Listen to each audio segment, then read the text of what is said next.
तो कानून ये बोलता है कि भैया फॉरेन एलएलपी का मतलब ये होता है, जैसे फॉरेन कंपनी हमने पढ़ा था, ठीक वैसे ही ये कंसेप्ट है। द सेंट्रल गवर्नमेंट, इसने बोला, may make the rules for provisions in relation to the establishment of place of business by foreign LLP। क्या बोला कि भैया सेंट्रल गवर्नमेंट है ना, इस चीज के रूल्स बना सकता है। क्या चीज के रूल्स बना सकता है कि आप लोग एस्टैब्लिश कर सको provisions in relation to establishment of place of business by foreign LLP within India. मतलब कि ऐसी कोई भी एलएलपी जन्म जिसका इनकॉर्पोरेशन फॉरेन में हुआ है, राइट, एंड ये एलएलपी इंडिया में अगर यहाँ पे बिजनेस करना चाहता है, राइट, ये इसका जन्म गाइस फॉरेन में हुआ है, 7 समंदर पार हुआ है, इंडिया में वो बिजनेस करना चाहते हैं। सो कानून ने बोला कि सेंट्रल गवर्नमेंट इस चीज के रूल्स बना सकता है। Central government may make rules for provision in relation to establishment of place of business by foreign LLP within India, right. तो सेंट्रल गवर्नमेंट इस चीज के रूल्स बनाएगा कि ये एलएलपी जो है गाइस वो यहाँ पे एस्टैब्लिश कर सके, एस्टैब्लिशमेंट ऑफ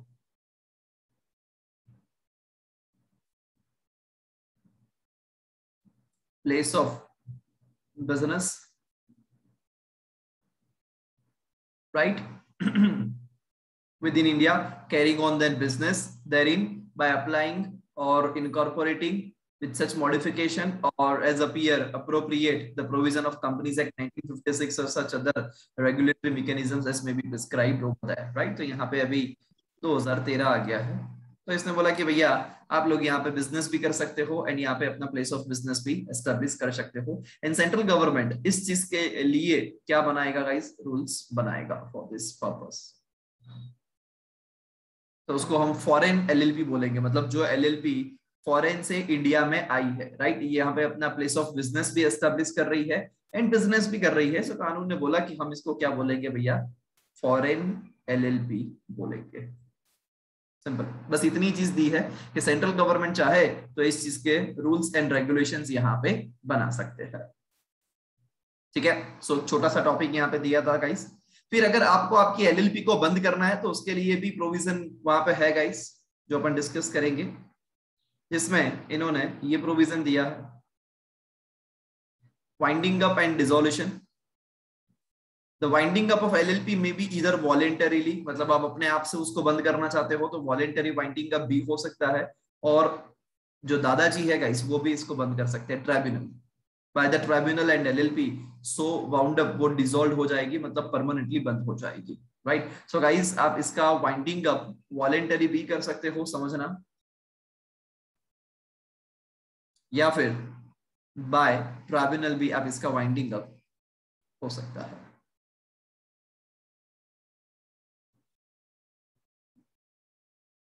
ऐसे कौन से सर्कमस्टेंसेस है कि जिसमें ट्राइब्यूनल आपकी बजा सकता है, मतलब कि ट्राइब्यूनल आपकी एलएलपी को बंद कर सकते हैं।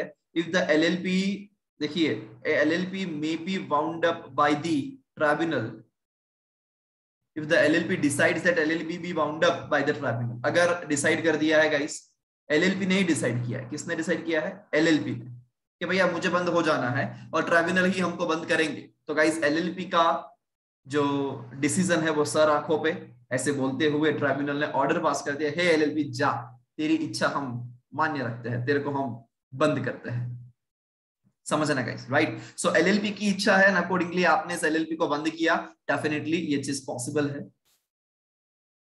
दूसरा पॉइंट, अगर LLP for a period of more than 6 months, जो एलएलपी के पार्टनर्स है, जो हम जिसको हम वहां पे जो कंट्रीब्यूशन लेके आए, पैसा लेके आए हैं, राइट, जैसे हम कंपनी के अंदर शेयर होल्डर्स बोलते हैं, यहाँ पे एलएलपी में उसको पार्टनर बोलते हैं। द नंबर ऑफ पार्टनर जो है गाइस वो रिड्यूस्ड हो गए बिलो 2। ओहो, समझ रहा है भैया, नंबर ऑफ पार्टनर जो है वो मिनिमम 2 तो होने चाहिए। अभी अगर आपके नंबर ऑफ पार्टनर्स रिड्यूस्ड हो गए, 2 से कम हो गए, बिलो 2 हो गए, राइट, नंबर ऑफ पार्टनर्स आपके बिलो 2 हो गए for a period of more than 6 months, तो कानून ये बोलता है, कानून ये बोलता है कि भैया आपकी एलएलपी को बंद करने का पावर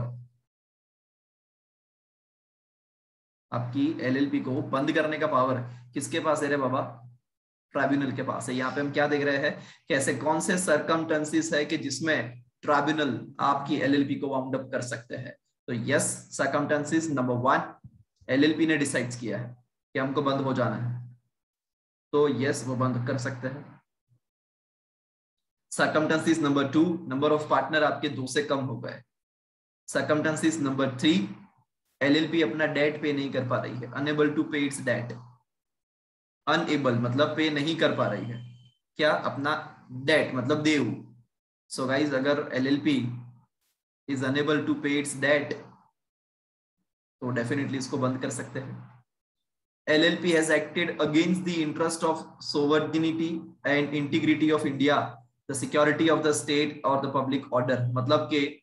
मतलब के आपने देश हित में काम नहीं किया है, आपने जाके लेट्स से फॉरेन कंट्री के साथ मित्रता की है, और वैसी कंट्रीज जिसके साथ हमारे ताल्लुकात नहीं है, जैसे कि आप पाकिस्तान के साथ जाके बैठ गए, आप अफगानिस्तान के साथ जाके बैठ गए, राइट? ऐसी कंट्रीज जिसके साथ हमारा कोल्ड वॉर या वॉर चलता रहता है, समझना गाइस। सो अगर आप उस कंट्री के साथ हाथ मिलाओगे तो डेफिनेटली आप इंडिया की इंटीग्रिटी को हार्म पहुंचा रहे हो, समझना। सो अगर कोई भी एलएलपी ने ऐसा किया against the interest of India, against the interest of India or sovereignty of integrity of India and the security of the state or public order, right? अगर आपने जाके काम किया तो yes guys, इस केस में ट्राइब्यूनल आपको बंद कर सकता है, आपको वाइंड अप कर सकता है। अगर एलएलपी ने डिफॉल्ट किया, has made a default in filing with the registrar statement of account and solvency और एनुअल रिटर्न, गाइस मैंने आपको बोला था कि हर एक एलएलपी को फॉर्म 11 एंड फॉर्म 8 फाइल करना होता है। फॉर्म 11 जो है गाइस वो आपको कब फाइल करना होता है? तो वो within 60 days from the closure of the financial year आपको ये फाइल करना होता है, right? And form 8 within 6 months आपको करना पड़ता है। सो कानून ये बोलता है कि भैया अगर आपने ये कंप्लायंसेस नहीं किया है तो यस, ये कितने साल तक नहीं किया है? ये देखिए, फॉर एनी 5 कंसेक्यूटिव ईयर्स, लगातार 5 साल तक आपने फॉर्म 8 फॉर्म 11 फाइल नहीं किया, ठीक है? सो ये फाइल करना पड़ता है। नॉट फाइल्ड फॉर्म 8 11 फॉर लगातार, मतलब उसको इंग्लिश में बोलते हैं कंसेक्यूटिव, फॉर कंसेक्यूटिव 5 ईयर्स, लगातार 5 साल तक आपने ये चीज नहीं की है। If the tribunal is of the opinion that it is just and equitable that the LLP be wound up, मतलब just and equitable का मतलब होता है गाइस कि उनके हिसाब से एलएल ट्राइब्यूनल को, एनसीएलटी को ऐसा लगता है, राइट, कि यस ये अकॉर्डिंग टू अस, मतलब उनके हिसाब से कोई डिफरेंट डिफरेंट केसेस में वो लोग कॉल लेंगे, उनको ऐसा लगता है कि नहीं नहीं ये सिचुएशन में एलएलपी बंद हो जानी चाहिए, मतलब कि इनके पास एफ पॉइंट के अंदर हाईएस्ट लेवल की पावर दे दी है। हाईएस्ट लेवल के बोले तो मतलब के उनको अगर ठीक लगा तो वाइंडिंग अप करेंगे, नहीं लगा तो एलएलपी को चालू रखेंगे।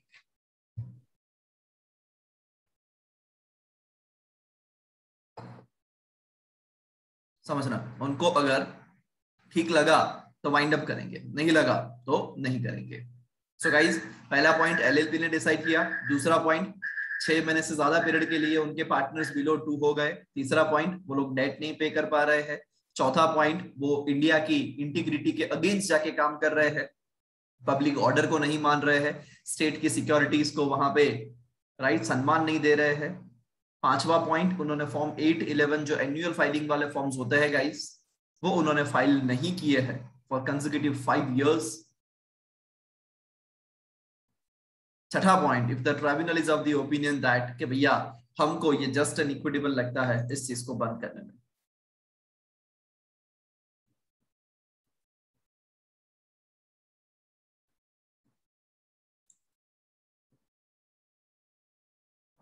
समझना गाइस, रूल्स इस चीज के रिलेटेड ये लोग बना सकते हैं, रूल्स बना सकते हैं। लिखा हुआ है सेंट्रल गवर्नमेंट, भैया सेंट्रल गवर्नमेंट इस चीज के लिए रूल्स वगैरह बना सकते हैं।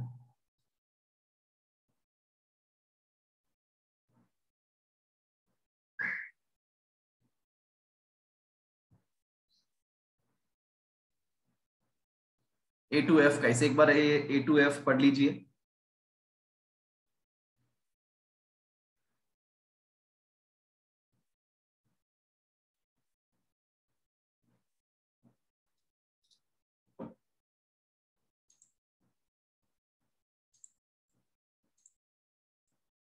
नहीं चेतन, फॉर्म 8 जो होता है बेटा वो 6 मंथ्स के लिए होता है, एंड फॉर्म 11 60 डेज के लिए होता है। 11 पहले फाइल करते हैं, बाद में 8 होता है। एनुअल फाइलिंग जो हमने यहाँ पे भी देखा था,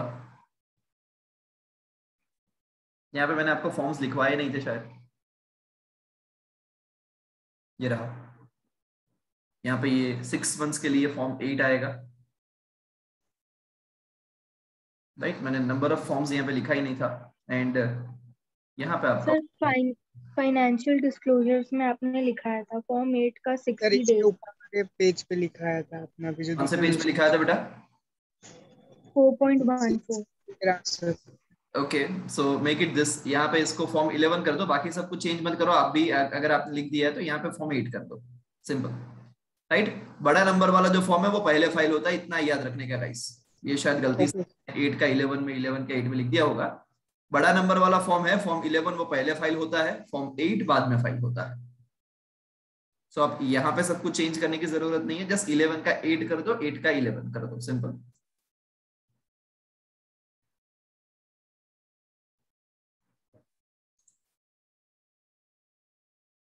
point number F again explain करता हूं। जस्ट एंड इक्विटेबल मतलब यहां पे आप लिख सकते हो as the tribunal deem fit. मतलब के सर अभी और कंफ्यूज कर दिया ये तो, मतलब कि उन्होंने अपने पास पावर रखा, बिकॉज ऐसे बहुत सारे केसेस हो सकते हैं बेटा कि जिसमें उनको एलएलपी को बंद करना ना करना। तो एफ पॉइंट के अंदर वो जनरल पावर दे दिया कि ट्राइब्यूनल को अगर लगा तो ट्राइब्यूनल इस एलएलपी को बंद कर सकता है, जो भी ये 5 के अलावा कोई और भी सिचुएशन आती है। एंड अगर ट्राइब्यूनल को नहीं लगा तो ट्राइब्यूनल इसको चालू रखेगा। ई पॉइंट बोलता है कि आपने डिफॉल्ट किया है। डिफॉल्ट किया है मतलब कि आपने जो एवरी ईयर है फॉर्म 11 एंड 8 फाइल करना पड़ता है, वो आपने लगातार 5 साल तक फाइल ही नहीं किया है, डिफॉल्ट किया है आपने, राइट। सो लगातार 5 साल तक अगर आपने डिफॉल्ट किया होगा तो आप फॉर्म 8 फॉर्म 11 लगातार 5 साल तक आपने फाइल नहीं किया है तो यस ट्राइब्यूनल चाहे तो एलएलपी को बंद कर सकता है।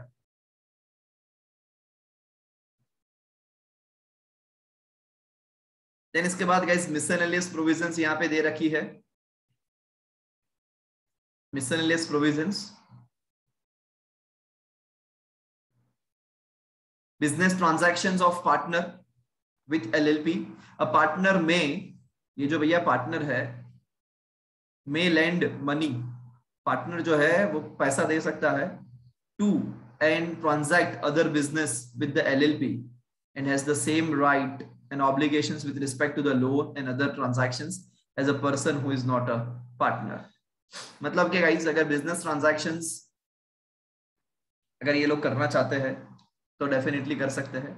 इसने बोला कि भैया कोई पार्टनर है जो पैसा देना चाहता है, वो लैंड कर सकता है money to and transact other business with the LLP. LLP का कोई दूसरा बिजनेस चालू करने के लिए उसका वहां पे सेम राइट रहेगा, सेम ऑब्लिगेशंस रहेगा with respect to the loan, जो भी लोन उसने दिया होगा या कोई ट्रांजैक्शंस किया होगा as a person who is not a partner, right. मतलब भले वो पार्टनर ना हो बट उसके राइट्स एंड रिस्पॉन्सिबिलिटीज जो भी एलएलपी ने वहां पे दिए होंगे वो दे सकता है। इन शॉर्ट वहां पे कोई भी पर्सन अगर मनी लैंड करना चाहता है, राइट, तो वो एलएलपी के अंदर पैसा दे सकता है with the same right and obligations जो भी लोन उसने दिया होगा, राइट। एज अ पार्टनर उसका राइट्स एंड ऑब्लिगेशंस वहां पे रहेगा।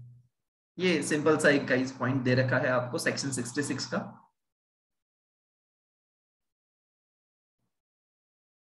Application of the provisions of the companies act, LLP को कंपनीज एक्ट लागू होगा। क्या बोल रही है?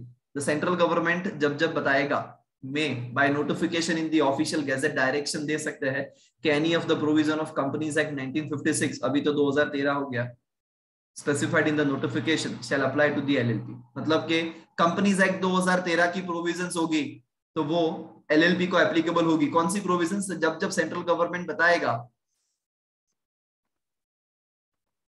apply to LLP certain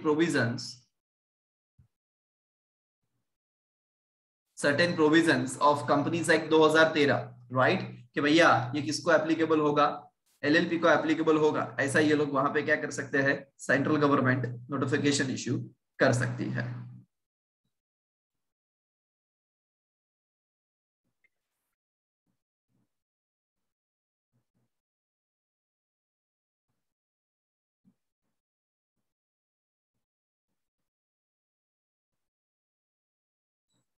so guys ये सेंट्रल गवर्नमेंट के पास पावर है उस चीज का, सेंट्रल गवर्नमेंट चाहे तो ऐसा नोटिफिकेशंस इश्यू करके कंपनीज एक्ट की कोई प्रोविजंस आपको एप्लीकेबल करवा सकता है। shall apply to the LLP with such exceptions, modification, adoption, right, वो जो भी उनको वहां पे लिखना है उस हिसाब से वो वहां पे लिख सकते हैं। सो मीनिंग देयरबाय कि अगर सेंट्रल गवर्नमेंट चाहे तो सर्टेन प्रोविजंस आपको एप्लीकेबल करवा सकते हैं।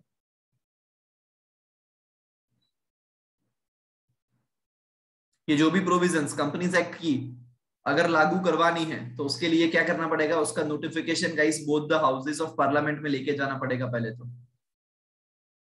मतलब कि ये आपको उसका नोटिफिकेशन लोकसभा राज्यसभा में लेके जाना पड़ेगा for a total period of 30 days which may be comprised in one session or 2 or more successive sessions। मतलब 30 दिन के लिए जब पार्लियामेंट मिल रहा हो एक टुकड़ों में या एक से ज्यादा टुकड़ों में, तब आपको ये लेके जाना पड़ेगा, बिल लेके जाना पड़ेगा, नोटिफिकेशन लेके जाना पड़ेगा। If before the expiry of the session, immediately following the session or the successive session aforesaid, both the houses agree in disapproving the issue of notification or both the houses agree in making any modification in the notifications, अगर दोनों houses disapprove करते हैं, इसको approve नहीं करते हैं, disapprove करते हैं या फिर उसको मॉडिफाई करते कि नहीं भैया ऐसे तो कैसे हम लागू कर सकते हैं, इसमें इतना मॉडिफिकेशन लाओ, then the notification shall not be issued, right? मतलब कि अप्रूव किया नहीं या फिर वो चेंजेस करने के लिए बोल रहे हैं, तो आप जो लेके गए थे वो तो वहां पे अप्रूव हुआ ही नहीं, समझना गाइस। ऐसे ही कोई भी रूल्स रेगुलेशंस या लॉ आपको लागू नहीं पड़ता है, वो पहले दोनों हाउसेस ऑफ पार्लियामेंट में लेके जाना पड़ता है, लोकसभा राज्यसभा दोनों हाउसेस अगर अप्रूव करेंगे तो ही वो लागू होता है। अगर दोनों में से कोई एक हाउस भी ऐसा बोल दे कि भैया नहीं इसमें इतने इतने चेंजेस करवाइए उसके बाद हम देखेंगे, तो आपको तो पहले अप्रूवल नहीं मिली है गाइस, आपको मॉडिफिकेशन के लिए बोला है या फिर सीधा रिजेक्ट ही कर दिया, तो ऐसा भी वहां पे पॉसिबल हो सकता है, समझिए। कोई भी चीज ऐसे ही एलएलपी के ऊपर लागू नहीं होती है, ना ही कंपनी के ऊपर, ना ही कोई अदर एक्ट के ऊपर, आपको पहले उसको अप्रूव करवाना पड़ेगा, both the houses of parliament में अप्रूव करवाना पड़ेगा।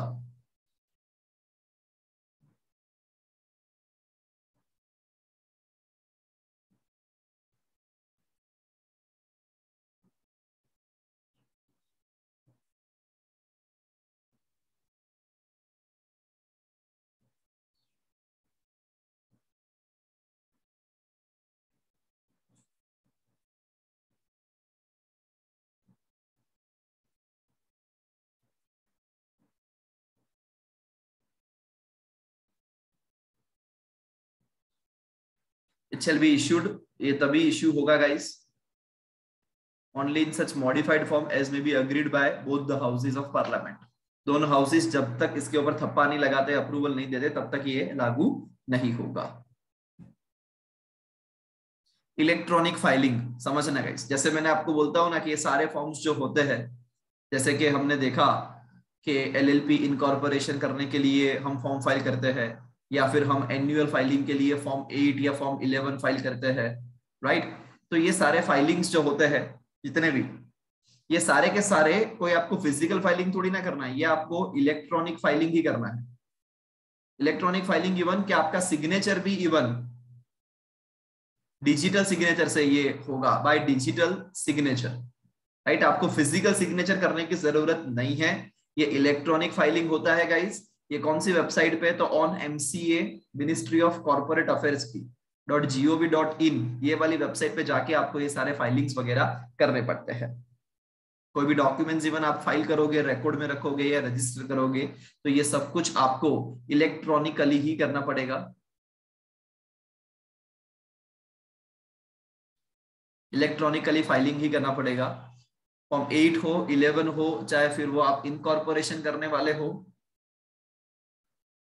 या कोई अदर इलेक्ट्रॉनिक फॉर्म है, राइट। तो ये सारे फॉर्म्स, अभी कोई फिजिकल फाइलिंग होता ही नहीं है गाइस। ये सेक्शन 68 ये बोलता है कि सारे के सारे फाइलिंग्स अभी इलेक्ट्रॉनिकली ही होते हैं, तो आपको ये इलेक्ट्रॉनिकली ही फाइलिंग करना पड़ेगा।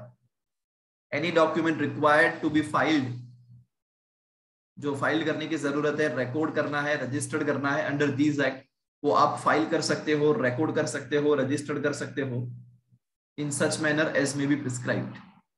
जहां पे फिजिकल फाइलिंग बोला होगा वहां पे फिजिकली फाइल करेंगे, बट जहां पे नहीं बोला है वहां पे इलेक्ट्रॉनिकली फाइल कर सकते हैं।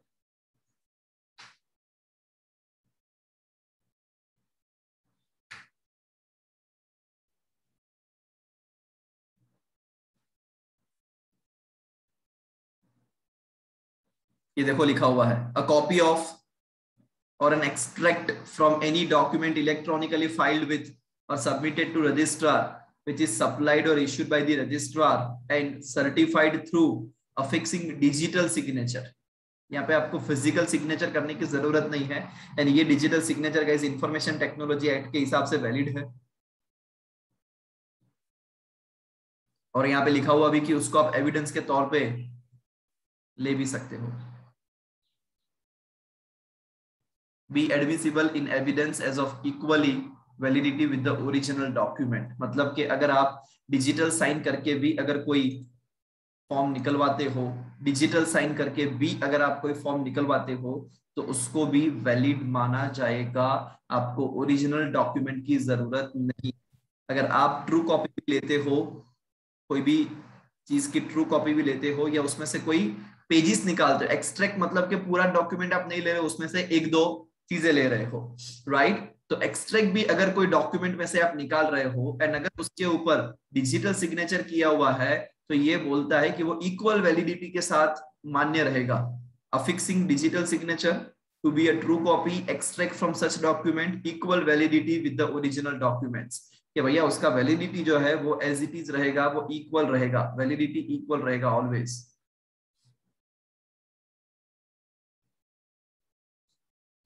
अगर कोई इंफॉर्मेशन रजिस्ट्रार भी आपको सप्लाई करता है, कोई सा भी इंफॉर्मेशन, अगर रजिस्ट्रार ने वो डिजिटल सिग्नेचर अफिक्स करके आपको दिया है तो यहां पे भी उसने बोला कि उसको भी आप एविडेंस के तौर पे ले सकते हो, एक्सेप्ट कि भैया वो फ्रॉड साबित होता है तो वो तो ठीक है ना, मतलब रजिस्ट्रार ने इश्यू नहीं किया, किसी पर्सन ने ऐसे ही सिर्फ कॉपी बना दी है, किसी पर्सन ने ऐसे ही कोई कॉपी बना दी है तो उसको वैलिड नहीं माना जाएगा, otherwise it will be considered as valid document.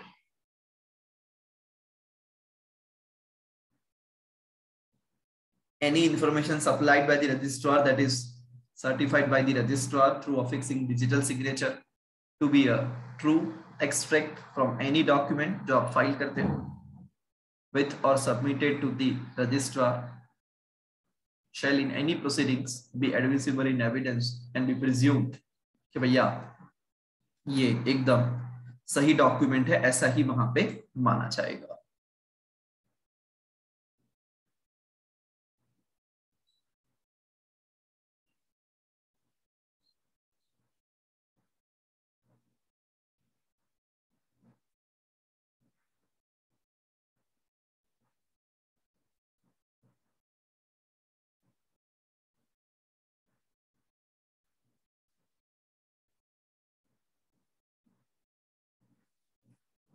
अगर आप कोई डॉक्यूमेंट टाइम पे फाइल नहीं करोगे गाइस तो आपको एडिशनल फीस लग सकता है। कोई भी डॉक्यूमेंट या रिटर्न यहाँ पे लिखा हुआ है जो आपको फाइल करना चाहिए था, रजिस्टर्ड करना चाहिए था रजिस्ट्रार के साथ, बट आपने फाइल नहीं किया, रजिस्टर्ड नहीं किया विद इन द टाइम, तो आपको वहां पे एडिशनल फीस लग सकता है। यहाँ पे एडिशनल फीस लगाने के लिए इन्होंने बोला कि अगर आप may be filed registered after that limited period of 300 days from the date on which it should have been filed, right, आप within 300 days एडिशनल फीस के साथ within 300 days, वैसे वो फाइल करने की तारीख जो होती है गाइस वो 15 दिन या 30 दिन होता है, बट आप 300 दिन तक इसको फाइल कर सकते हो with in 300 days after paying additional fees.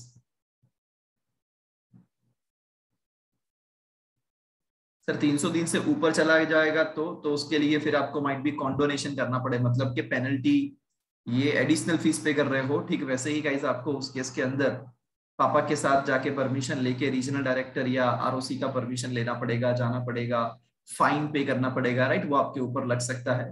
But यहाँ पे तो सिर्फ आपको एडिशनल फीस पे करके, ये एडिशनल फीस गाइस 100 रुपए पर डे का है। ये एडिशनल फीस कितना है, तो 100 रुपीज पर डे का एडिशनल फीस है गाइस। अगर आपने 1 महीना डिले किया तो 3000 रुपए एडिशनल फीस पे करना पड़ेगा। अगर आपने कोई डॉक्यूमेंट टाइम पे फाइल नहीं किया तो, जैसे कि ये फॉर्म 8 है, ये फॉर्म 8 आपको फॉर्म 8 एंड फॉर्म 11 आपको 30 मई तक फाइल कर देना पड़ता है। अगर आप 1 जून को फाइल करोगे गाइस तो 100 रुपया एडिशनल फीस आएगा। अगर आप 30 जून को फाइल करोगे तो 3000 रुपया एडिशनल फीस आएगा, बिकॉज 100 रुपए पर डे। ऐसे आप 300 दिन तक फाइल कर सकते हो। 300 दिन से ऊपर गए तो फिर आपको पहले तो अथॉरिटी की अप्रूवल लेनी पड़ेगी, तब जाके वो आपको एडिशनली फाइल करने देंगे, अदरवाइज वो आपको फाइल नहीं करने देंगे। हाउएवर सर्टेन डॉक्यूमेंट्स ऐसे भी है जो विदाउट द अथॉरिटी और without liability under this act आप उसको 300 दिन के बाद भी आफ्टर 300 डेज भी फाइल कर सकते हो on payment of additional fees. मतलब एडिशनल फीस सर्टेन डॉक्यूमेंट्स में ऐसा है कि बियॉन्ड 300 विद इन 300 डेज है, आफ्टर पेइंग आप एडिशनल फीस कर सकते हो, एंड बियॉन्ड 300 डेज है, बियॉन्ड मतलब 300 दिन से ऊपर है, तो उस केस के अंदर गाइस फॉर सर्टेन डॉक्यूमेंट्स आपको अप्रूवल लेना पड़ता है, approval of authority is required.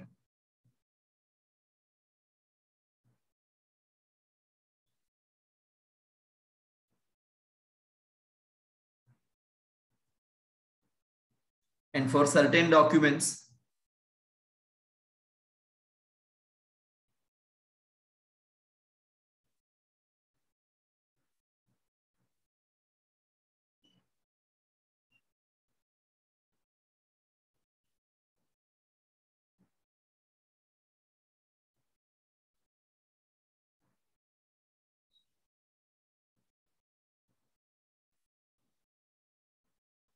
आप ये कर सकते हो बाय पेइंग एडिशनल फीस। यहां पे आपको अप्रूवल अथॉरिटी की जरूरत नहीं है।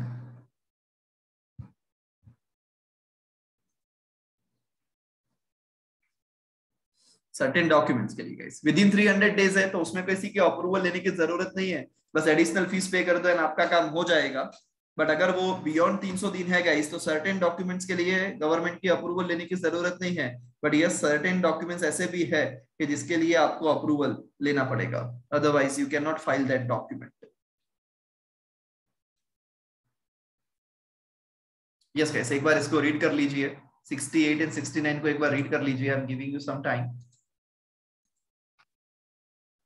LLP and partnership form, LLP guys, LLP का एक्ट है 2008, बिकॉज LLP अभी अभी बना है, राइट। पार्टनरशिप एक्ट 1932 में बना है। ये बॉडी कॉर्पोरेट है, राइट, ये बॉडी कॉर्पोरेट नहीं है, ये लीगल एंटिटी है और ये सेपरेट है अपने मेंबर से, राइट। यहाँ पे कोई सेपरेट लीगल एंटिटी नहीं है,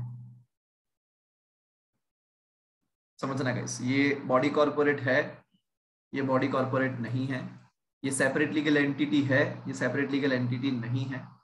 क्रिएशन, तो ये इनकॉर्पोरेशन से क्रिएट होता है, लीगल प्रोसेस फॉलो करना पड़ता है तब जाके ये क्रिएट होगा, और ये एग्रीमेंट से क्रिएट होता है।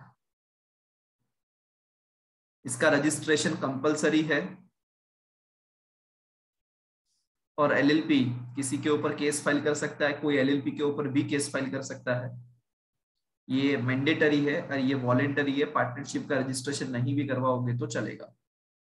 यहाँ पे परपेचुअल सक्सेशन है, मतलब कि पार्टनर्स मर जाएंगे तो भी LLP बंद नहीं होगी, बट यहाँ पे कोई परपेचुअल सक्सेशन नहीं है। 2 पार्टनर एक की डेथ होगी तो पार्टनरशिप भी डिसॉल्व हो जाएगी, यहाँ पे ऐसा नहीं है। सो यहाँ पे परपेचुअल सक्सेशन है गाइस, हमने ये परपेचुअल सक्सेशन डिटेल में डिस्कस किया हुआ है कंपनी के कैरेक्टरिस्टिक्स के अंदर, टॉप क्लास, अगर आप लोग को याद हो तो। नेम, एलएलपी को अपने नाम के पीछे द वर्ड एलएलपी या limited liability partnership as suffix रखना पड़ेगा, राइट मतलब कि उसके नाम के पीछे द वर्ड एलएलपी या फिर लिमिटेड लायबिलिटी पार्टनरशिप आपको कंपल्सरीली लिखना पड़ेगा। यहाँ पे ऐसा कोई गाइडलाइन नहीं है guys, the partners can have any name as per their choice.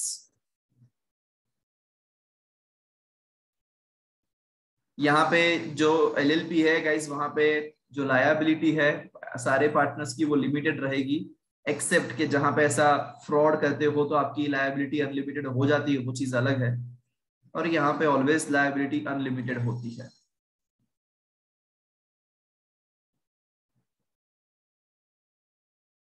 Mutual agency, each partner can bind the LLP, हर एक पार्टनर गाइस बाइंड अप कर सकता है एलएलपी को by his own act but not the other partners,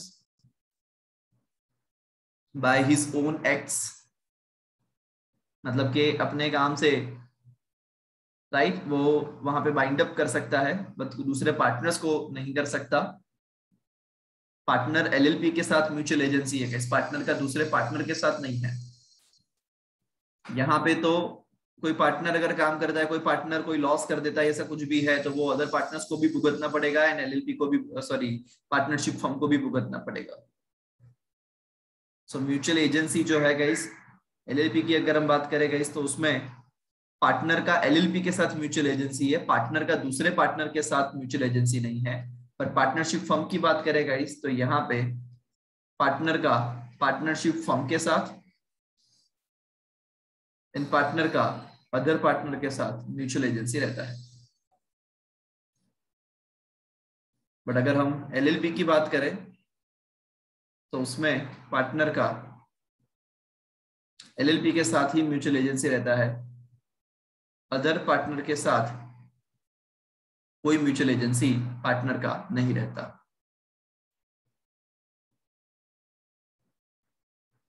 designated partner, यहाँ पे दो at least designated partner चाहिए एलएलपी के अंदर, यहाँ पे ऐसी कोई प्रोविजन नहीं है। यहाँ पे ऑप्शनल है बट यस कॉमन सील हो सकता है, यहाँ पे ऐसा कोई कॉन्सेप्ट नहीं है कॉमन सील का। यहाँ पे सिर्फ डेजिग्नेटेड पार्टनर्स जो है गाइस वही रिस्पॉन्सिबल है, अगर कंप्लायंसेस नहीं हुए तो लीगल कंप्लायंसेस की हम बात कर रहे हैं। यहाँ पे सारे पार्टनर्स रिस्पॉन्सिबल है अगर कोई कंप्लायंसेस नहीं हुआ तो। एवरी ईयर यहाँ पे आपको annual statement of accounts and statement of solvency, annual return, ये सब कुछ आपको फाइल करना पड़ता है। यहाँ पे ऐसा कुछ भी रिक्वायरमेंट नहीं है कोई एनुअल डॉक्यूमेंट फाइल करने जैसा। Foreign partnership, yes can become a partner in LLP, कोई फॉरेन नेशनल है गाइस अगर वो यहाँ पे एलएलपी में पार्टनर बनना चाहता है वो बन सकता है। यहाँ पे foreign nationals can not become a partner in the partnership firm, वो यहाँ पे पार्टनर नहीं बन सकता guys. Minor can not be admitted to the benefits of LLP, यहाँ पे पार्टनरशिप में माइनर को आप एडमिट कर सकते हो, यहाँ पे आप उसको एडमिट कर सकते हो।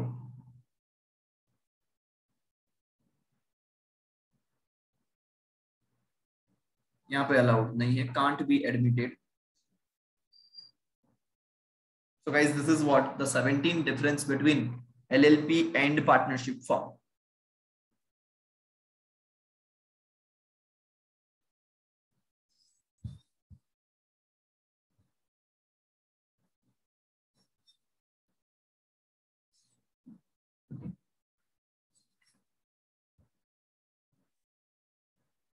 LLP एंड कंपनी का डिफरेंस दिया हुआ है गाइस। उसके बाद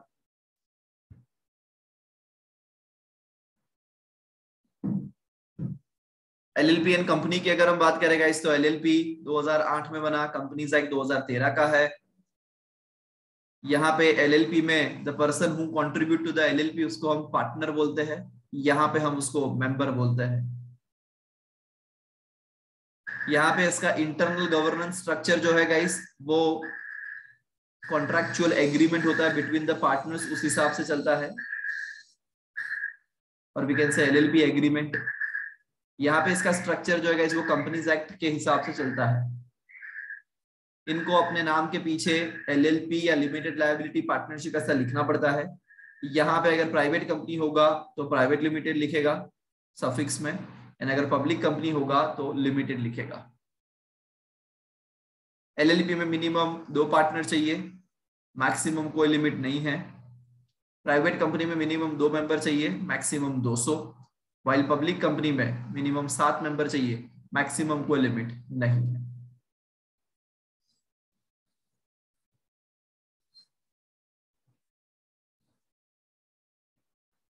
कोई भी पर्सन मेंबर बन सकता है। The member of LLP can be individual, body, corporate, right, through nominees, ऐसा कुछ भी वहां पे हो सकता है। यहाँ पे भी member can be organisation, trust, another business firm or individuals.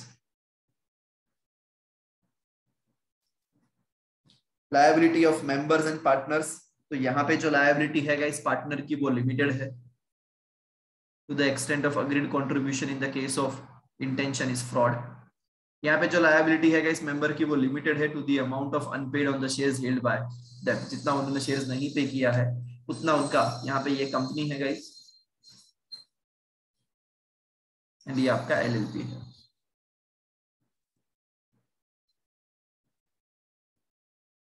The business of the company managed by the partners including the designated partner authorized in the agreement, और यहाँ पे बिजनेस जो होता है गाइस वो शेयर होल्डर्स नहीं कर सकते, ना ही मेंबर कर सकते हैं, तो ये compulsorily by board of directors ही आपको करवाना पड़ेगा। यहाँ पे पार्टनर्स एंड डेजिग्नेटेड पार्टनर्स दोनों मिलकर बिजनेस कर सकते हैं गाइस। मिनिमम 2 डेजिग्नेटेड पार्टनर चाहिए, यहाँ पे डायरेक्टर मिनिमम प्राइवेट कंपनी में 2 चाहिए, पब्लिक कंपनी में 3 डायरेक्टर चाहिए। So this is what the difference between company as well as LLP.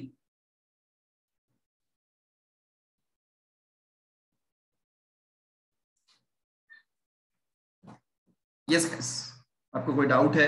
I am giving you 2-3 minutes, देख लीजिए, कुछ डाउट्स है तो पूछ लीजिए इसमें भी। Extent and limitation of liability of LLP and partner.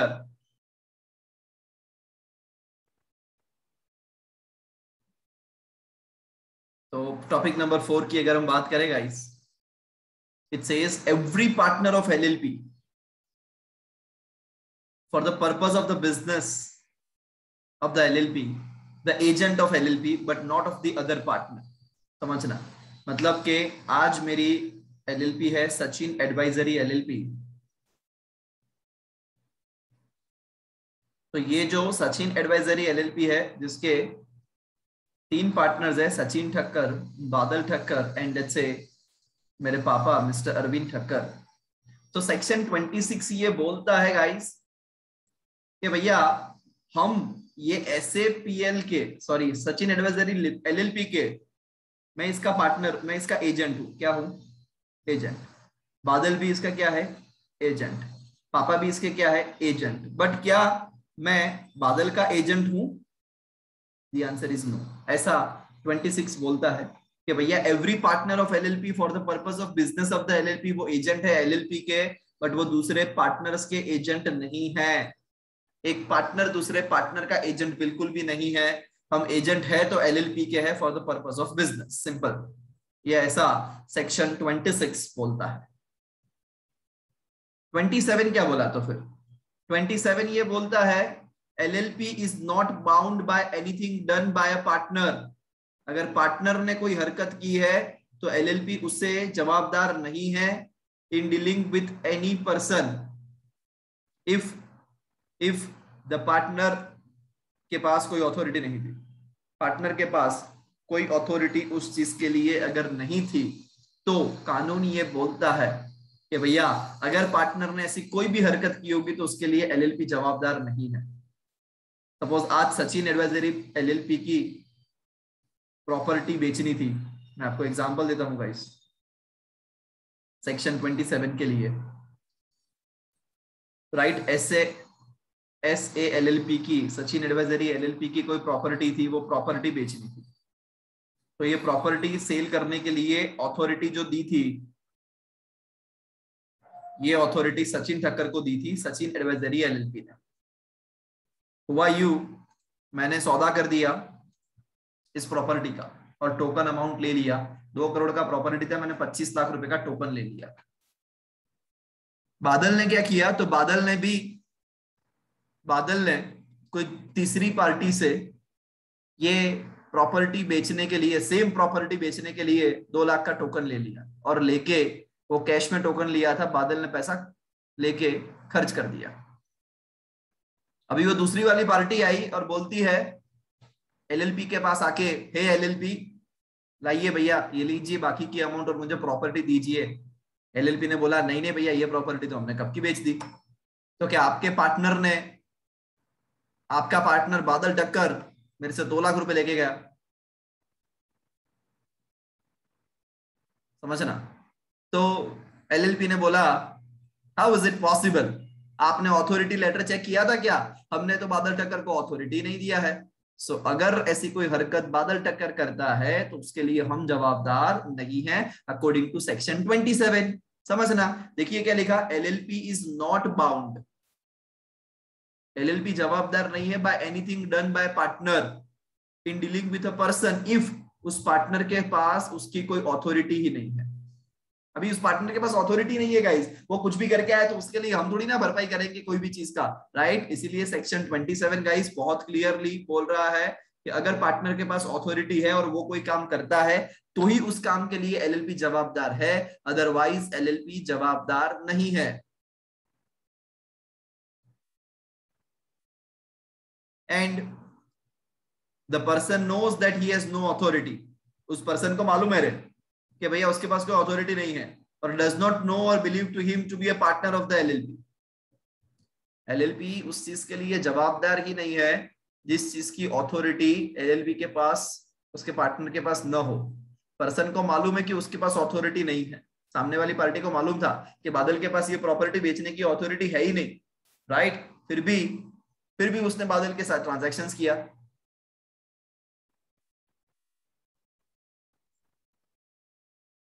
समझना।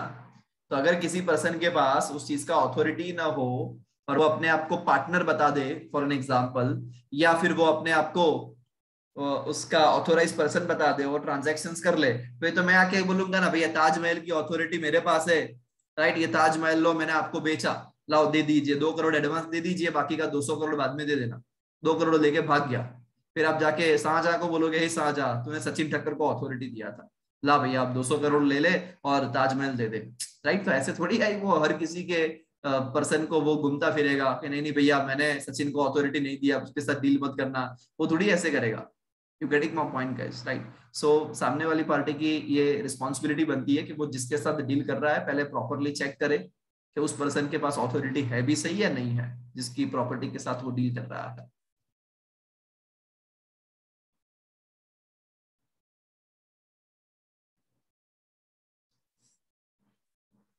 फिर उसके बाद इसने बोला एलएलपी लायबल हो जाएगा।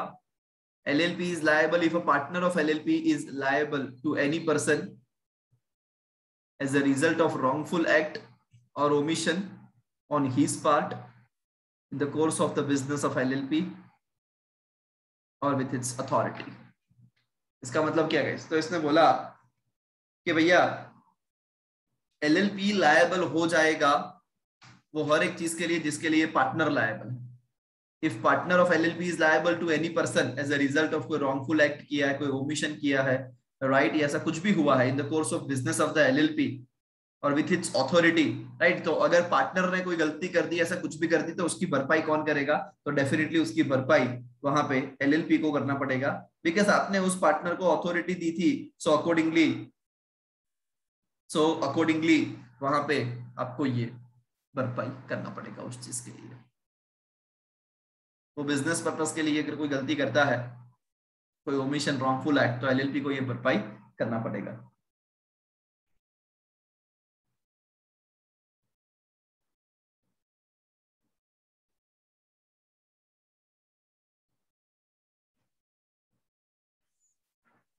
An obligation of the LLP whether arising in contract shall be solely the obligations of the LLP। अगर कोई कॉन्ट्रैक्ट LLP ने किया है और उसमें कोई ऑब्लिगेशन आता है राइट, कोई जवाबदारी आता है तो वो जवाबदारी सिर्फ और सिर्फ एलएलपी का, सोलेली मतलब फक्त ने फक्त, right, shall be only the obligation, solely मतलब एकमात्र obligations ए कौन ही रहसे गाइस, एलएलपी नहीं रहसे, partner will not be responsible for the same. जो भी एलएलपी का रिस्पॉन्सिबिलिटी रहेगा गाइस, लायबिलिटीज रहेगा, वो आप कैसे उसको चुकता करोगे, तो यस एलएलपी की प्रॉपर्टी बेच के, अगर कैश नहीं पड़ा है तो yes we can sold out the property of the LLP as well. उसका प्रॉपर्टी बेच के भी हम ये ट्रांजैक्शंस वहां पे डेफिनेटली कर सकते हैं गाइस।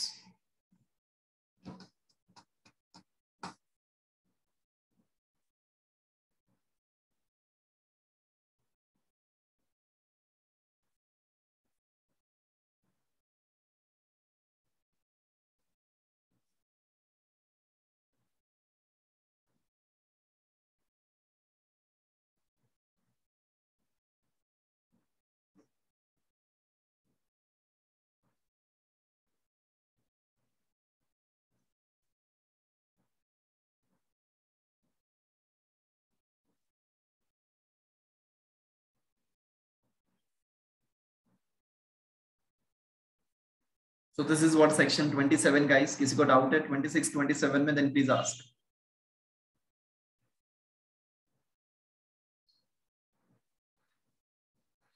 सेवन में 4 बातें बोली है गाइस। एलएलपी लायबल नहीं रहेगा वो सारी हरकत से कि जिसके लिए पार्टनर को अथॉरिटी ही नहीं था।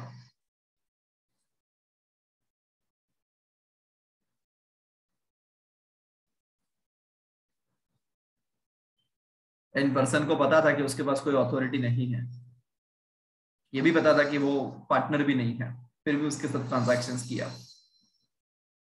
दूसरा, एलएलपी लायबल रहेगा अगर पार्टनर ने कोई रॉन्गफुल एक्ट या ओमिशन किया है तो उसके लिए एलएलपी लायबल रहेगा।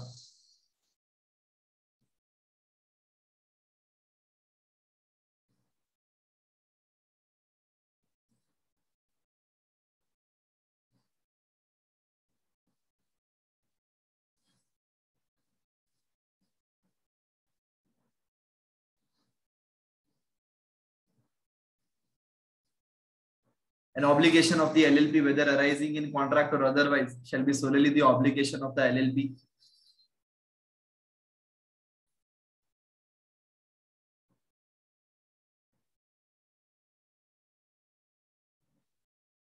जो भी ऑब्लिगेशन होगा गाइस वो एलएलपी का ही रहेगा। लायबिलिटीज जो भी होगा वो प्रॉपर्टी बेच के भी आपको भरपाई करना पड़ेगा।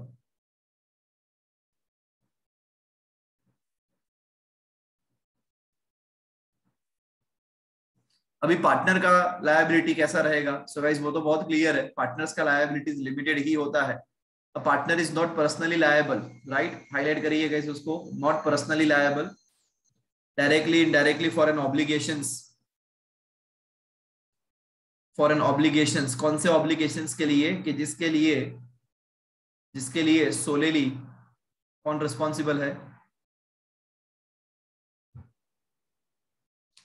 27(3) में लिखा ना यहाँ पे कि कोई भी ऑब्लिगेशंस, ये देखिए guys, an obligations of LLP whether arising in contract और अदरवाइज, तो उसके लिए सिर्फ और सिर्फ रिस्पॉन्सिबिलिटी किसकी रहती है? एलएलपी की रहती है। तो यहाँ पे क्या पार्टनर्स लायबल होते हैं? नहीं guys, partners of LLP not liable. ठीक है, सो ठीक वैसे ही गाइस यहाँ पे लिखा हुआ है कि पार्टनर्स लायबल नहीं है पर्सनली। ऐसी सारी ऑब्लिगेशंस जो 27(3) ऊपर 27 पढ़ा ना, 27 का सबसेक्शन 3 है, यही 27(3) है गाइस। इसके लिए लायबिलिटी जो है एलएलपी ओनली लायबल, राइट। तो अगर सिर्फ और सिर्फ एलएलपी लायबल है तो वहां पे आपका लायबिलिटीज नहीं रहेगा।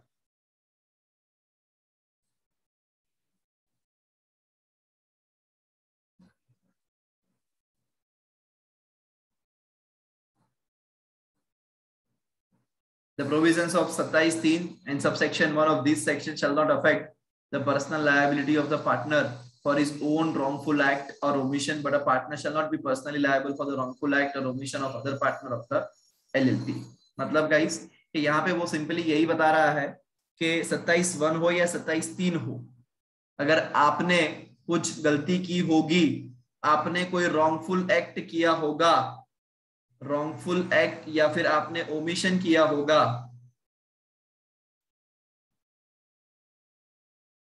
बाय पार्टनर, राइट, किसी पार्टनर ने अगर कोई रॉन्गफुल एक्ट किया होगा तो उसका रिस्पॉन्सिबिलिटी रहेगा। The provision 27(1) shall not affect the liability of the partner.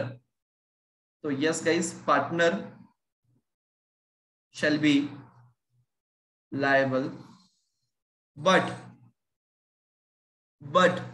not the other partner. जिसने गलती की है वो लायबल,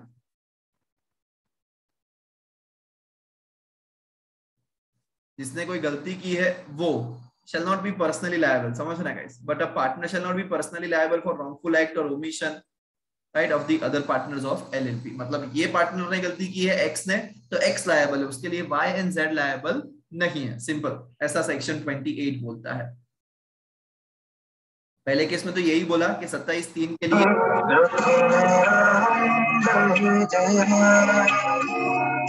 क्या चल रहा है बेटा, सॉन्ग सुनते सुनते पढ़ाई कर रहा है क्या?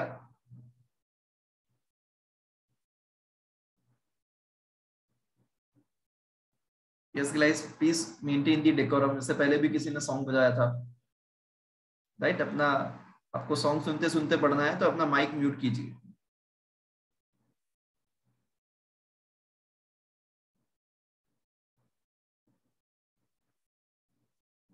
अच्छा, राहुल आपकी बैच में नहीं है तो यस, इसको अपन निकाल देते हैं।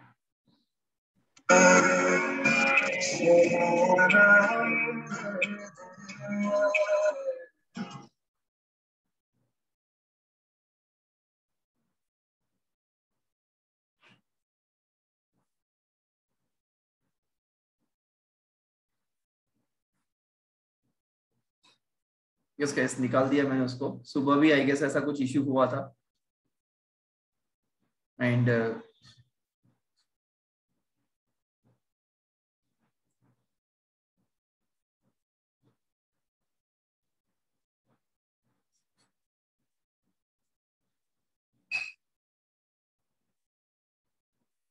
no issues guys. Yeah, this is what section 28 जो extent of liabilities of partner के बारे में बात करता है।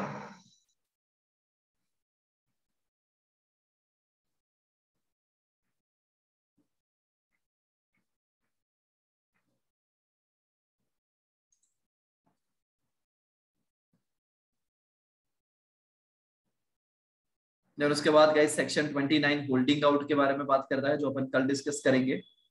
अनलिमिटेड लायबिलिटी, अगर आपने फ्रॉड किया, ये मैंने आपको कल भी बताया था गाइस कि अगर फ्रॉड करोगे तो उस केस के अंदर आपका जो लायबिलिटी है वो अनलिमिटेड हो जाएगा। In the event of an act carried out by LLP, अगर आप फ्रॉड करते हो, in case of fraud, in the event of an act carried out by LLP या फिर उसके पार्टनर्स ने किया है, आप क्रेडिटर्स के साथ फ्रॉड करने के लिए अगर आप इंटेंशन के साथ, with the intent to defraud the creditors और फ्रॉडुलेंट पर्पस अगर कोई करते हो, तो उस केस के अंदर the liability of the LLP and the partners जो इस फ्रॉड के अंदर इन्वॉल्व है, उनका लायबिलिटी अनलिमिटेड हो जाएगा, शैल बी अनलिमिटेड।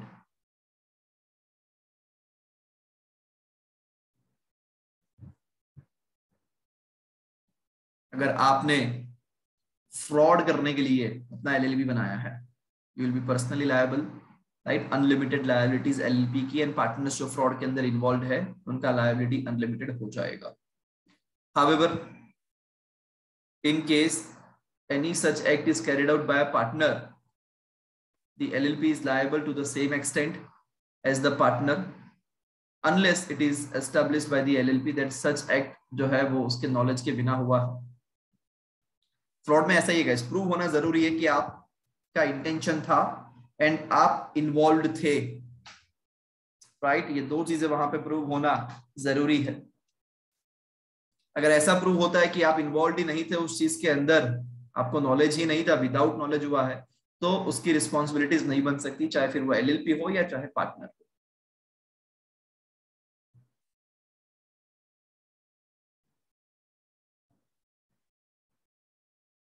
अगर फ्रॉड के साथ आपने बिजनेस किया गाइस तो उस केस के अंदर आपको 2 साल की जेल है, up to 2 years, and fine आपको 50,000 से लेके 5 लाख तक का है। समझना गाइस, 2 years इम्प्रिजनमेंट है एंड 50,000 से 5 लाख रुपए तक का जुर्माना भी आपको वहां पे भुगतना पड़ सकता है।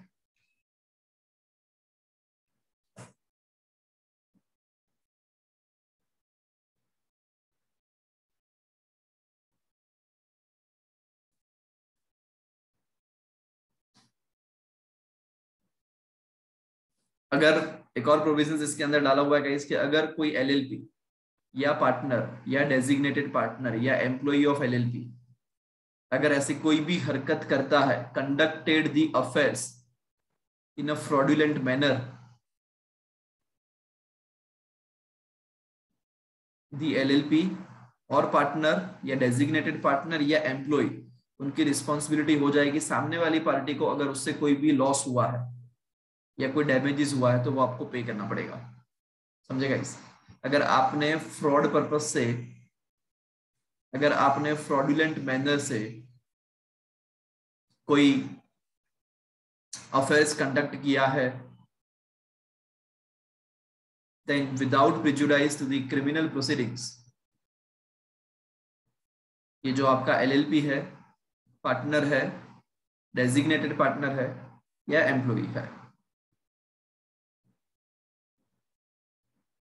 वो लायबल हो जाएंगे कॉम्पेंसेशन पे करने के लिए to any person who has suffered any loss. जिसको भी लॉस हुआ है गाइस आपको वो भरपाई करना पड़ेगा। However, such LLP shall not be liable if any such partner या designated partner या employee ऐसा प्रूव करता है कि भैया मेरी नॉलेज के बिना ये फ्रॉड हुआ है गाइस। सी सपोज गाइस अगर किसी को वहां पे मालूम ही नहीं है, सो विदाउट हिज नॉलेज अगर कोई हरकत हुआ है,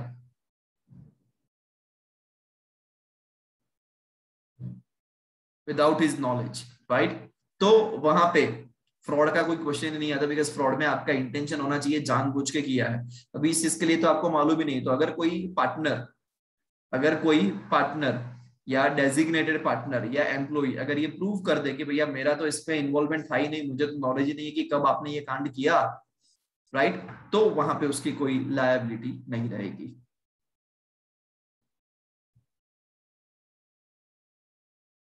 Very clear guys, this is what section